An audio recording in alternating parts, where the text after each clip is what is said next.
Okay, ayun na. We are live. So ayun po mga kaibigan, pambihira, nawala na naman ho yung aking live. Ganun hong makapangyarihan yung aking mga kalaban. Kung nakita nyo po kanina, bagong gising po ako, kasi po kahapon may mga tinamaan doon sa aking vlog, okay? Yung pagkalampag ko po sa aking mga kapitbahay. Please watch, share this video now. Share, pakikalat na po. At least dito, hindi tayo mawawala. Kanina po, 2 beses po ako nag-Facebook Lives. Kanina, 2 beses po ako nag-Facebook Live, parehas pong nawala. Kasi po, bakit ganon? Bakit pati si Facebook pinipigilan yung mga taong bayan? Mga kababayan, nasa gitna po tayo ng epidemic. Higit na kailangan ng ating mamamayan ng tulong. Bakit pati ako tinitira? Bakit yung post Facebook ko nawawala? Yung live ko nawawala? Yun ang hindi ko po lubos maisip, mga kaibigan. Kailangan ko po ng tulong nyo ngayon. Pakikalat po ito, at least dito kay YouTube, hindi nawawala yung ating mga vlog. Kasi po kahapon po, nag-vlog po ako kahapon. Doon po sa pagbablog ko kahapon, wala naman po akong binanggit na pangalan. Ang akin lamang po binanggit is mga kapitbahay. Alam niyo naman po yun eh, it is a challenge po eh. Nagcha-challenge po ako eh. Sina-challenge ko po yung mga kapitbahay. May mayayaman challenge, may mga politikong sandabak-bakang pangako challenge, pero may sumasagot naman po eh. Katulad po nung Amihan Enrique, sabi niya, sinasagot ko ang challenge ni Sir Francis Marcos. Katulad ni Romano Marcela, sabi niya, sinasagot ko ang challenge ni Mr. Marcos. Simpleng-simple po, di ba? Eh dapat sumagot na lang sila sa challenge. Eh wala naman ho akong pinangalanan kahapon. Eh natural, kapitbahay. Eh ang dami ko hong bahay. May pinagagawa kami sa Flickers. Ako po yung nakatira sa Swallow. At yung isa pong aking bahay na nandun pa yung aking mga gamit is sa Nightingale. Eh, siyempre, marami akong kapitbahay. Ngayon, kung sila yung tinatamaan, eh, putang ina, tamaan ka. Wala akong pakialam. Hindi ho ba? Sorry ho for the words, pero dapat nga ako yung mga kapitbahay ko proud. Please share this video. Dalawa po yung ginawa kong video kanina. Makapangyarihan po ang ating kalaban. Alam nyo po, kahapon, pagkatapos kong mag-vlog, nagpaalam po ako sa mga pamunuan ng security guard. Ang sabi ko po sa pamunuan ng security guard, pwede ba na may darating akong bigas galing Nueva Ecija? Kung makikita nyo po kanina, talaga hong binidyohan ko yung truck galing Nueva Ecija, punong-puno ho ng bigas. Ngayon sabi ko, pwede bang padaanin para kapag dating i-discarga lang sa bahay, pagka-discarga ho sa bahay, i-deliver na ho sa Payatas, doon sa ating mga kababayan, doon sa mga estudyante ng UP Los Baños na naipit ho sa UP, yung mga taga-Caloocan, especially sa mga frontliner din po, mga security guard, lahat ho makikinabang. Ngayon kahapon alam niyo naman na pag nagbablog ako, it is just a mayaman challenge eh. Kung sagutin niyo yung challenge ko, I'm proud of you. Kung hindi, no worries. This is the only way I know. Just to give courage to those good men out there. Para kahit papaano matulungan natin ang ating gobyerno dito sa kinakaharap nating epidemya. Hindi ho kaya ng gobyerno to. Mayat maya ho kayo, batikos kayo ng batikos sa gobyerno. Eh, wala naman ho kayong ginagawa. Dapat nga ho, proud kayo sa akin eh. Bakit? Dahil kapitbahay nyo po ang nanindigan, tumayo against all odds. Ibig sabihin, isang taga Green Meadow ang tumayo against the odds, tumayo sa gitna ng pandemic, tumayo sa gitna ng epidemyang kinakaharap ng lipunan. Ibinigay ang sarili para lang maitawid kabuhayan, maitawid buhay yung ating mga mamamayan. Di po ba? Eh bakit ganun? Imbis na maging proud ho sila sa akin, puta, kanina ho, paggising ko po ng 10:00 ng umaga nung ako po yung magising. Abay, wala na ho eh. Hindi na ho makapasok yung truck ng bigas, kaya hirap na hirap po yung aking mga taong maghakot dun sa gate 5. Ito pa ho ang matindi. 7 kasambahay, iba't ibang tahanan. Hindi ko ho nababanggitin at hindi ko na ho inalam kung sino ho yung kanilang amo. Wala ho akong pakialam doon. Mga kasambahay ho pumunta rito sa akin. Binigyan ko rin ho ng tigi-tigisan daang kabambigas. Di ba? Dapat ho ngayong mayroon tayong kinakaharap na epidemya, wala nang pataasan ng ihi. Pare-parehas ho tayong may karapatan dito sa subdivision na to dahil pare-parehas ho tayong nakatira dito. Hindi lamang dapat kayo ang nagpapaikot dyan sa mga security guard. Dapat hindi kayo puro complain. Hindi naman ho kayo yung pinatatamaan ko eh. Marami ho akong bahay. May bahay ako sa Bulacan. May bahay ho ako dyan dito sa may Tandang Sora. May bahay ho ako dyan sa Miralina Subdivision. So marami ho akong kapitbahay na puro mayayaman din. Di ba? Kung sabihin natin nag-vlog ako, vlog lang ho yun eh. Wala naman ho akong tinukoy na pangalan. Di ho ba? Kung may tinukoy ho akong pangalan, ayun, idemanda nyo ako, sasagutin ko ho yan. Pero sabi ko nga, katulad nga ho ng sinasabi ko, meron tayong tinatawag na corporate rules. Meron tayong tinatawag na subdivision rules. Meron tinatawag tayong rules of the lands. Putang ina naman eh. Anak ng tokwa naman eh. Kahit anong rules pa yan, kahit yung pinakamataas na law of land, ang nakalagay po is, in every rule, there always been an exemption as long there is a justification, especially if it is connected to humanitarian and reason. Bakit ho dinidelay natin yung tulong sa kababayan? Hindi ho ba kayo nahiya? Baka ho mamaya bangungutin na kayo, hindi na kayo magising dyan. Sigurado ho ako sa impyerno punta nyo. Meron ho tayong gera eh. We are at war. The country are facing war. War against this epidemic na hindi ho natin alam kung kailan matatapos. Please share itong video na to. Kung maaari po ngayon habang pinapanood nyo ako, share po lahat ng group, lahat ng friend para mapanood po nila. Sapagkat, ayun po, 2 beses po ako nag-live kanina. Hindi po, 2 beses po ako nag-live. At imagine niyo po, bawat live ko ay 252,000 active viewers. Opo. Pero ngayon po, tignan niyo po yung aking Facebook, namatay. Wala ho akong makita dun sa live ko. Ganon ho sila kagaling. Facebook, bakit ka naman ganyan? Bakit mo pinipigilang malaman ng taong bayan yung kanilang hinanaing? Ako po tumutulong ako. Pini-extort ko kung ano yung natitira sa akin. Wala akong problema. Hindi ko ho sinasarili. Alam niyo ho kung bakit? Dahil alam ko meron ho tayong pinagdadaan ng epidemya. Yun ho mga bigas galing pa hong Nueva Ecija. Nakalusot ho lahat sa checkpoint. Bakit? Bigas po eh. Para sa taong bayan. Ngayon, kung hindi kayo yung kapitbahay ko, kung hindi naman kayo yung talagang pinatatamaan ko, wag ho kayong tamaan. Hindi, proud pa ho ko sa inyo kung tumutulong kayo. Ngayon, kung ikaw tinatamaan ka dun sa sinabi ko o hindot ka, ikaw na nga yung sinasabihan ko. Alam niyo po yun? Yun po yung hinanakit ng dibdib ko. Ngayon po, kung makikita niyo, wala na naman yung Facebook live ko. Nawala na naman ho. Please watch and subscribe my YouTube channel po. Alam niyo po, hindi ko po alam kung anong kahihinatnan na naman nito. Baka pati po si YouTube mawala rin. Pero ang sabi po ng aking mga kaibigan, pagka kay YouTube daw po, hindi raw po nawawala. Please share to all your friends and subscribe na rin po. Ayun po yung sinasabi ko. Andito po, napakarami po natin bigas. Napakarami po. Ayan po. Dapat po ngayon, pinick up na po ng mga taga-Payatas yan. Dapat po ngayon na i-deliver na po yan sa UP Los Baños. Pero bakit hanggang ngayon? Wala po. Alam niyo po kung bakit? Alam niyo po kung bakit wala hanggang ngayon? It is because na-delay. Paggising ko po, ganito po yung pangyari. Dinag-vlog po ako kahapon. Hoy, gising, kapitbahay, kung politikong maraming pangako challenge. Yung mga politiko sa damakmakang pinangako, wala naman tinutupad.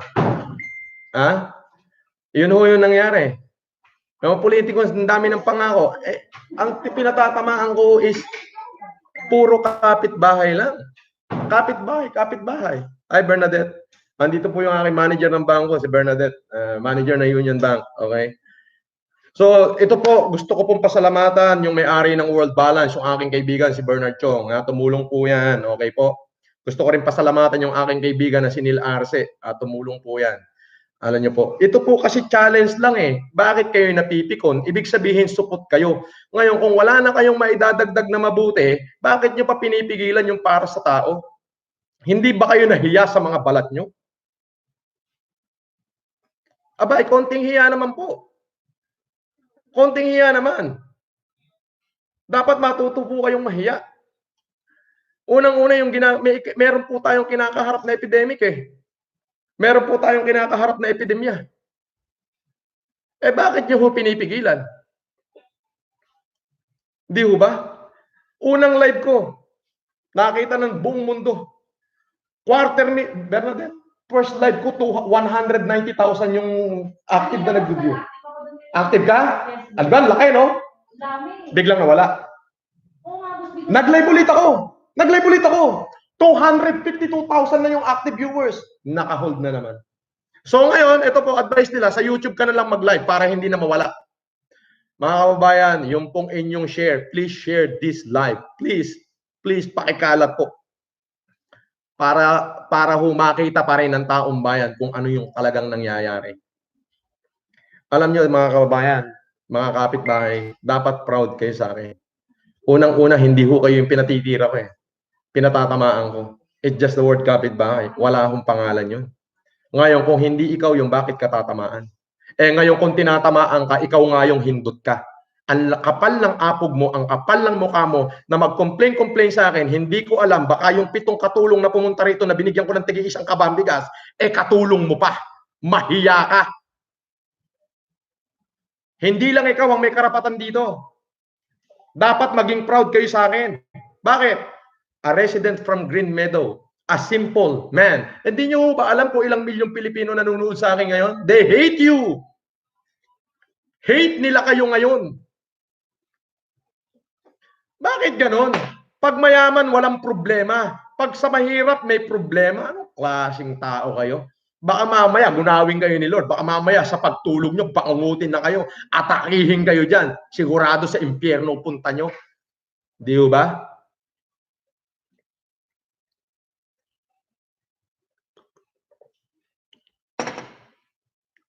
Alam niyo po, hindi pa ako nag-aalmusal.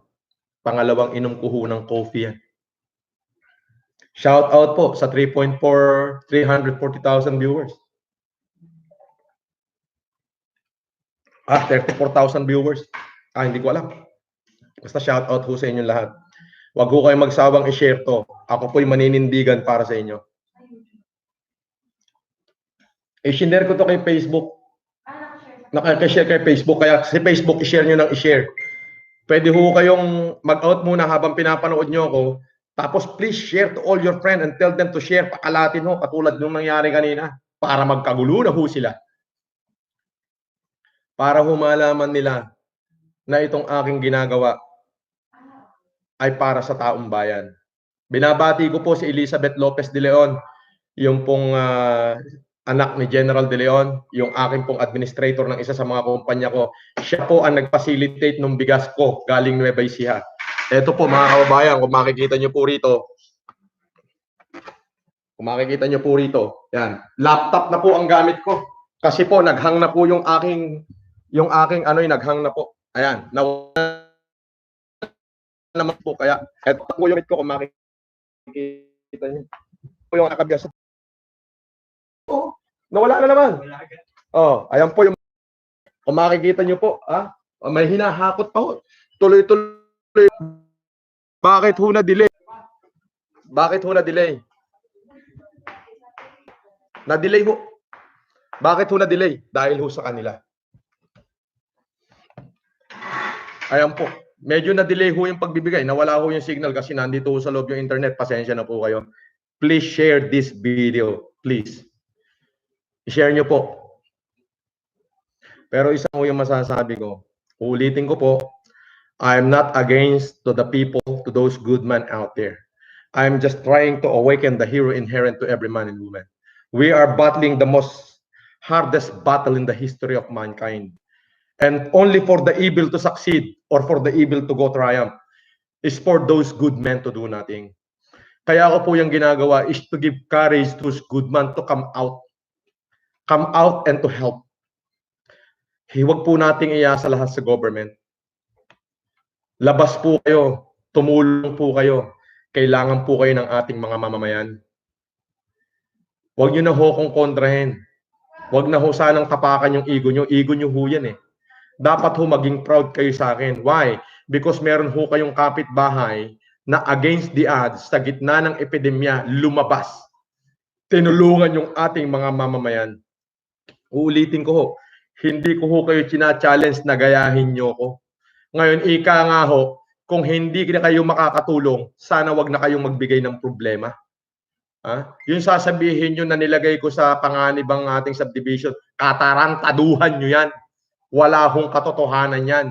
Pinupuri po ngayon ang ating subdivision sapagkat dito sa subdivision na to nagmula ang isang tao na tumulong sa milyong-milyong Pilipino sa gitna ng epidemyang pinagdadaanan ng ating lipunan. Marunong ka bang umintindi? Kung naiintindihan mo, mabuhay ka. Ngayon, kung hindi mo naiintindihan, kupal ka. Oo, ikaw, kupal ka. Nakakapanginig kayo ng laman. Alam mo, sa totoo lang, nakakapanginig ho kayo ng laman. Yun ho yun. Ngayon po, i-share nyo po ito ng i-share, pakalatin nyo, pakalatin nyo po ito, share ng i-share, puputulin ko daw po ito after 30 minutes. So meron pa ho ako natitirang 14 minutes. So after 30 minutes, so puputulin ko, i-update ko ho kayo mamaya kung saan na nakarating yung ating mga bigas na pinamimigay. Shout out sa 4,000 subscriber. Biruin nyo po kanina, 2 Facebook live ko po yung nawala. Hindi, yung active viewers niya is 252,000. First ever in the world. First ever in the history of Facebook na may 252,000 active viewers. Alam niyo ho yun? 252,000 active viewers. So, ibig sabihin, maraming tao nakakita kasi kanina, nabibidyohan ko yung truck, nakalagay, galing Nueva Ecija, bla bla bla bla bla bla. Nabibidyohan ko yung bigas kung paano pinahihirapan yung ating mga kababayan na mga tauhan na maghakot. Nawala. Pag-post na pag-post ko, 200,000 active viewers. Nag-video uli ako para habulin kasi gusto ko talaga malaman ng taong bayan na ang hirap eh. Di ho ba? Ayun. 300K daw, oh. Bakit pinag-iinitan ng FB? Na-overwhelm ba ang FB dahil 300K active viewers? Ayun ang nangyayari. Alam nga, ang hirap, di ho ba? Dito sa ating lipunan, naghihilahan ho kasi. Gumawa ka ng mabuti, nasapawan mo sila, hihilahin ka pababa. Ang ganda-ganda naman nung ginagawa ko, challenge lang eh. May sumagot nga akong magsasaka sa challenge ko. May sumagot hong magbubuti. May sumagot hong security guard. Ang sabi, tinatanggap po yung challenge ni Mr. Marcos. Merong LGBT, Olongga po LGBT. Challenge ni Sir Francis Leo Marcos, you're an inspiration. Your challenge is accepted. Yung isa pong artista, si Danny Ramos, sabi niya, tinatanggap ko ang challenge ni Sir Francis Leo Marcos. Di ba ganun kasimple? Ako po in general naman yung pinatatamaan ko. Wala ho akong binabanggit na pangalan. Di sana ang ginawa nyo, mga hindot kayo, ay tinatanggap ko ang challenge ni Francis Leo Marcos. Pag tinanggap nyo ho yung challenge ko, hindi lang ho kayo na challenge. Yung inyong mga pangalan iuukit sa puso ng mamamayang Pilipino. Patay na ho tayo. Pinag-uusapan pa ho yung kabutihang ginawa natin. Alam niyo po mga kababayan, ang Pilipino po ay matandain. At itong nangyayaring epidemic sa ating bayan, sa ating bansa, ito po ay iuukit sa kasaysayan ng ating republika. Totoo po yan. Daan-daan taon o baan-libong taon pa ang maganap, hindi pa ho makakalimutan itong kabanata ng buhay na pinagdadaanan ng ating mamamayang Pilipino. Totoo po yun. May sinabi ho ang Biblia, Vox Populi, Vox Dei. The word of the people is the word of God. Ngayon, pag namatay ho ako, pagharap ko sa taas, may isasagot ho ako sa Panginoon. Panginoon, nung tatanungin niya ako, anong ginawa mo nung nabuhay ka? Panginoon, sa gitna ho ng epidemya ng buong mundo, lumabas po ako ng walang takot at ibinahagi ko ang tubig sa mga nauuhaw at ang pagkain sa mga nagugutom. Baka, Panginoon, pwede mong bigyan mo naman ako ng kutsyong upuan dyan sa tabi mo. Pwede hong mangyari yan. Pero kayo, oo, ikaw na mayaman na walang ginawa kundi kumontra, protektahan ng interest mo, nagtatago ka dyan sa panic room mo, hindot ka, sigurado ako pag namatay ka, sa impyerno ka pupunta. Wala ho akong pinatatamaan dito. Mga kapatid, nakikiusap po ulit ako. Please, share nyo po ng i-share tong video na to. Please, i-share nyo sa lahat ng group, sa lahat ng friend, para ho hindi mawala. Kasi yung live natin kanina, nawala na naman eh. Nawala na naman ho eh. Yun ho, yung live natin kanina, nawala na naman. 2 beses po ako nag-live kanina. Isang 200,000 yung active viewers, yung isa pa-follow ng 300,000, nawala na naman ho kay Facebook. Bias ka rin ba, Mark Zuckerberg? Hey, Mark Zuckerberg, are you being biased? Or you are just overwhelmed that an ordinary guy from the Philippines having a 250,000 active viewers during his life? Di ba? Dapat po suportahan nyo ako. You have to support me because what I did is to save humanity, to feed our people out there, to feed my people out there. I'm posting in the Facebook because I want to awaken the hero inherent to every good man out here. Sikat na ho ako sobra. Hindi ko na ho kailangan magpasikat. Kaya ako ginagawa yan para gisingin ang kabayanihang natutulog sa bawat Pilipino. Ulitin ko, the only thing for the evil to go triumph, for the evil to go triumph, is for those good men to do nothing. Paulit-ulit ko ang sasabihin niya. Hindi ko alam kung ano ang kahihinatnan ko, pero wala na ho akong pakialam doon. Maaaring hong pagkatapos ng epidemya, ako himabaril na. Wala akong problema doon. Ang importante, nagampanan ko yung pagiging tao ko. Nagampanan ko kung ano ba talaga yung dapat kong gampanan sa mundo. Para doon sa aking mga kapitbahay na nagpaabot ng suporta sa akin na moral, na sinabing, Francis, talagang ganyan, merong mga taong makitid lang talaga ang utak. Maraming salamat po sa inyo. Mababait kayong kapitbahay. Pero doon sa aking mga kapitbahay na hindi naman sila yung pinatatamaan ko, kumbaga in general naman ho, may pa-complain ka, o eto para sa'yo, hindot ka, wala kang kwenta. Bangungutin ka sana pag natutulog ka, ng diretso ka na, kausapin mo na si San Pedro kung ano ginawa mo. Yan, hindot ka, bangungutin ka na sana. Bakit? Hindi mo ba alam na the word of the people is the word of God? Although hindi kita kilala, hindi ko sinasabi yung pangalan mo, pero alam ko kung sino ka man. Ha? Hindi mo alam? Milyong-milyon ngayon yung followers ko. Hate ka nila kung sino ka man. Why? Dinelay nyo yung pagkain ng tao. What does that mean of complaint? It means delay. Delay, what does that mean? What does that mean? Delayed. What does that mean? Means you are enjoying your good life while our people are dying there. God damn it!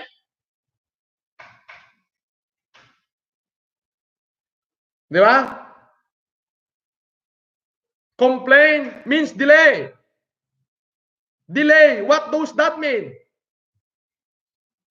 You enjoying a good life while our people are dying there waiting for the help? Ulitin ko po, kung hindi ka na makakatulong, wag ka na maging problema. Grabe naman kayo. Tama ho ba? Hindi ka na makakatulong, wag ka na maging problema. Tama ho. Alam nyo, kahit reviewin nyo ho yung mga video ko, wala akong binigay pangalan doon. Mabuti pa nga ho yung sila Res Cortez, sinamong ko eh. Oh, it is just a challenge eh. Challenge ko si Res Cortez. Challenge ko si Levi Ignacio. Challenge ko si Robsy. Challenge ko si pangalan nito, si Carlo Aquino. Challenge ko si Rafael Rosel. It is a challenge. Yun pinangalanan ko. Pero instead na magalit sila sa akin, ang sagot nila, gumawa sila ng humanitarian, nag-post sila sa video, sa YouTube, sa Facebook, sabi nila, the challenge of our inspiration is Francis Leo Marcos. Your challenge has been accepted. Kayo, anong ginawa nyo? Tapos sasabihin nyo, marami din kayong tinutulungan. Kupal ka! Kung mabuti ang nilalaman ng puso mo, uunawain mo ko.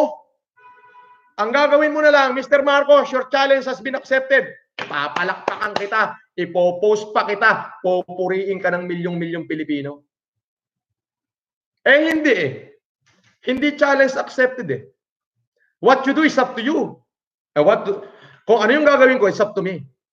Pero sabi ko nga ho, dapat imbis na i-complain nyo ko, wala ako nilalabag na law of land.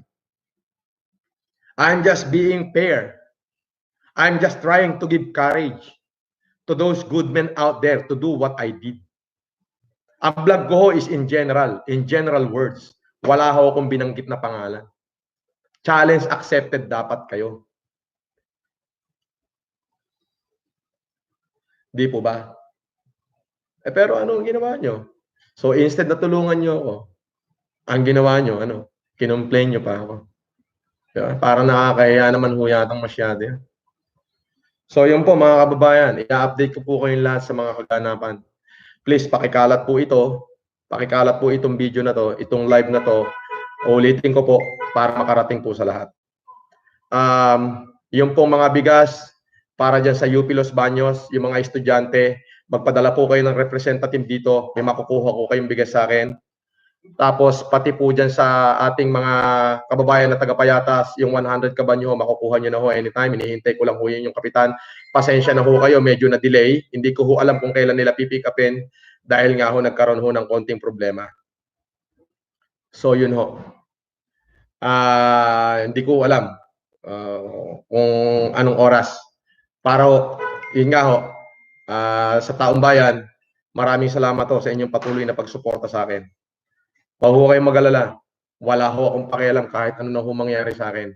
Ang importante ho, nandito ako ngayong may epidemya at nakahandang tumulong para sa ating mga kababayan. Tutulong po tayo. So ipakalat nyo itong video na to para malaman nila kung ano yung kanilang pinagsasabi. Para ho din sa lahat ng mga nagko-comment, pagkatapos ho nitong video na to, titignan ko ho lahat ng comment nyo at yung may mga kahilingan ay tutulungan ko. Shout out sa 5,300 viewers. 5,300 viewers ng YouTube. Marami yun ha. Sobrang dami nun para sa YouTube. Sobrang dami nun para sa YouTube, no? Ayun, 5,000 viewers. Sobrang dami nun para sa YouTube. Kung ano man ho yung kitain ng YouTube na to, kung kikita man ho, hindi ko ho alam, ayun ho ay ibibigay ko pa para sa inyo. Kung nagawa ko hong ibigay ang sarili kong pera para sa inyo, ano pa kaya yung kikitain nito?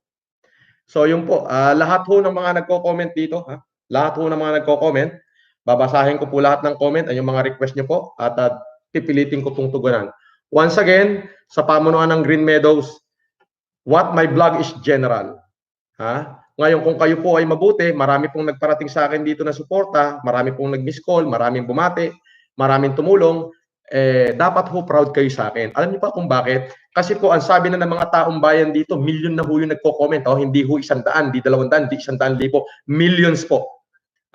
Pati po yung dalawang naunang post ko na na-delete, millions po yun. Ang sinasabi, mabuhay, dapat maging proud kayo sa akin. Why?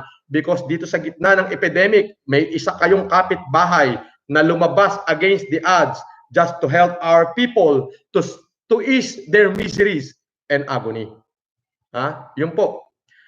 Please share this video, share to all your friends, at mabuhay po kayong lahat. Maraming salamat po. I-update ko po kayo mamaya kung ano po lahat ng kaganapan. Uulitin ko, Green Meadow, I have nothing against you because what my blog is general. Okay? Kung kayo po yung tinamaan, tinamaan ka, wala akong pake. Ngayon, kung hindi po at kayo mabuti, hindi po para sa inyo yun. Yun po in general. Dapat po, proud kayo sa akin kasi po, milyong Pilipino po yung nagko-comment ngayon, mabuhay ang Green Meadow. Ibig sabihin, dapat proud kayo because kapitbahay nyo yung tumayo against the odds just to help our Filipino people in times of isang kapitbahay na nagmula sa Green Meadow ang tumayo para makapagbigay tulong sa mamamayang Pilipino. Paluwagin nyo ho yung kokote nyo. May Diyos po tayong buhay at nakikita ang lahat nating ginagawa. Babalik po ako mamaya, panibagong live. Please share and watch. Maraming salamat po. Mabuhay po kayong lahat.